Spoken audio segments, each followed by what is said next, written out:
What's going on, guys? What's poppin'? Welcome to another review of Bel-Air. Today, we'll be talking about Bel-Air Episode 4, Canvas. So, I'll begin with a quick 5-point breakdown of the plot and what happens.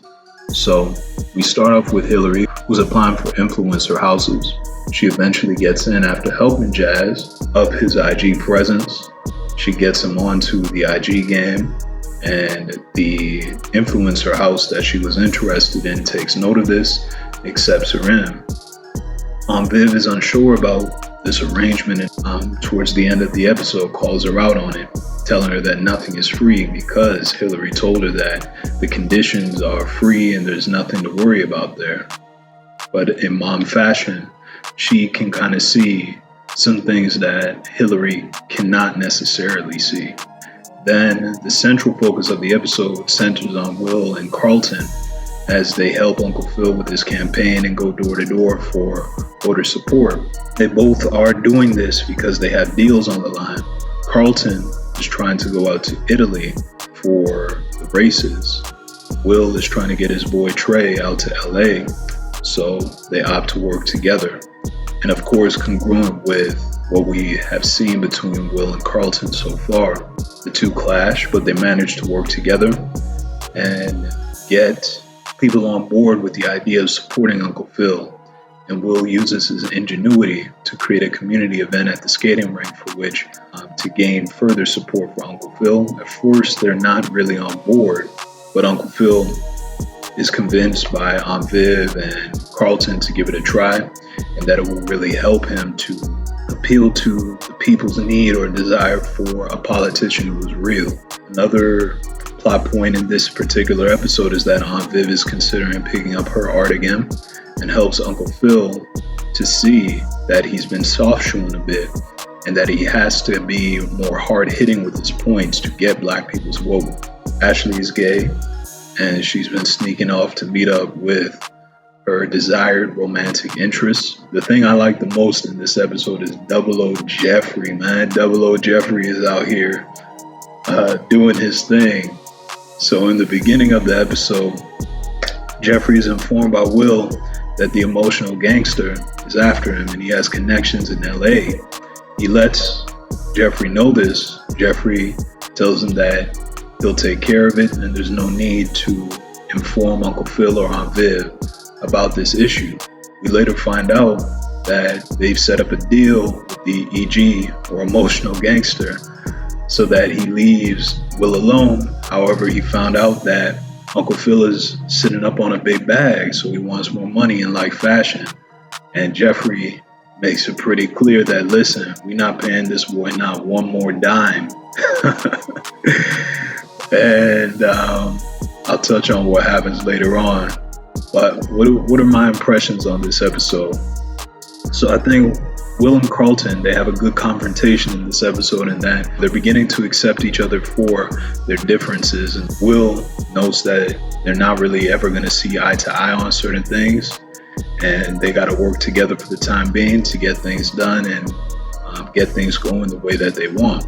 I think that this is an important moment for the two of them because it's beginning to create space. It's beginning to help them to learn one another, which is central to Will's development in Fresh Prince, and I'm guessing will also be central to Will's development in this more dramatic rendition of Bel-Air. Carlton has been a central point of conflict for Will's development and acclimating to a new environment outside of Philly. Next thing that I'm really impressed with is this new Jazz iteration. Everybody knows Jazz to just be the dude who gets thrown out in Fresh Prince, but in this show, he's really blossoming to be a voice of reason for both Will and Hillary, respectively. And the relationship between Hillary and Jazz may be blossoming into something that's important later on for the story aspect and the plot aspect and how Will relates to the both of them. I'm not a fan of Ashley being gay because Ashley was the most flamboyant with her desire for boys in Fresh Prince, but I did expect this from episode 1. I knew that it would be her.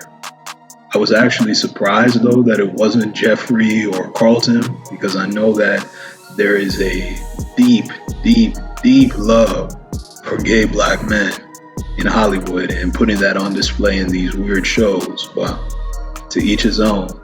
Do your thing.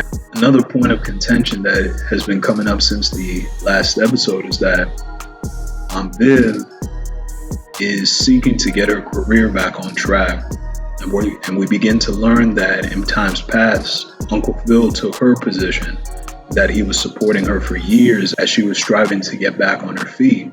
But we learn in this episode that she's kind of tired of this arrangement, and she knows why should her ambitions take a back seat to Uncle Phil's. She also takes offense later on when Uncle Phil, not really even thinking, just says, she's no longer an artist. She takes great offense to that, but let's be real here. At this point in time in the series, Aunt Viv is not active in her career. It's one thing to say that you are one thing, but it's another thing to be acting in that designation that you're claiming to be a part of. I'm not saying that Aunt Viv's ambition should take a backseat to Uncle Phil, but it is interesting how she admits that Uncle Phil did it to her or did it for her, but now all of a sudden it's too much for her. But I could be reading too much into that. And lastly, going back to double O Geoffrey, Joe. Man, I really love how he's so much more than a house manager in Bel-Air. He's tapped in with everything that's related to the banks.